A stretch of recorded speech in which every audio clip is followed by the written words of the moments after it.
So here we have the Nissan Juke on a 15 plate. I'm going to start off by showing you around the outside of the car, and then we'll hop in and run through some controls on the inside. From the outside though, you can see it's a 5-door car with alloy wheels. Let's start off inside the boot first of all. As we approach the back of the car, you can see we've got plenty of boot space along with that 60/40 split folding rear seat should you wish to increase this space even further. And then this tray section will lift and remove to give you even more space again.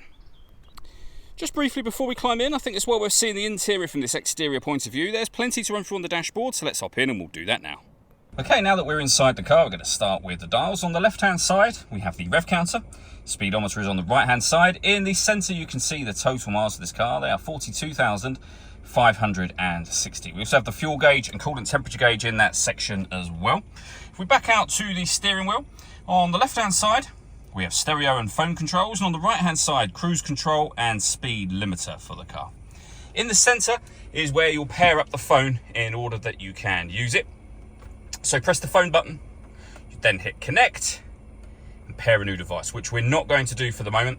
When it comes to music, we have of course got the radio. Bit hard to see with the sunlight there, but we've got DAB, FM and AM radio available. If you want to listen to your own music, we have the CD player, of course. We've got USB and auxiliary input. We can also stream our music wirelessly via Bluetooth audio. This car's got satellite navigation, a nice clear colour display, as you can see. Very easy system to use. And if I pop the car into reverse, you'll also see a 360 parking camera. So a bird's eye view image and reversing camera just there. And if we press the camera button, we get a front facing camera, bird's eye viewing, or front facing camera and the front passenger side wheel. So with all those cameras, it does make it very easy to park. Below that, we have the climate control for the car. So you can adjust the temperature, fan speed, and the direction you'd like the air to be distributed in once it enters the car. When you're happy with those settings, that button turns your air conditioning on, and it's on when that light shows. Same button to turn it off, of course. Or hit auto.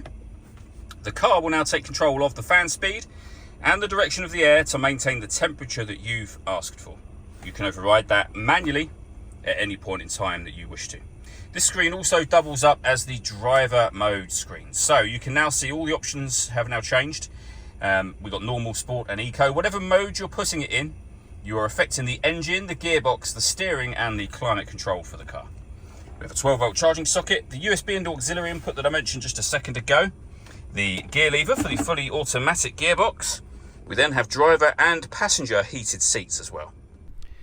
All that leaves me to say is thank you for taking the time to watch this video. If you'd like to come and see the car for yourself and have a test drive, please feel free to give us a call here at Surrey Specialist Cars. We'd love to hear from you soon.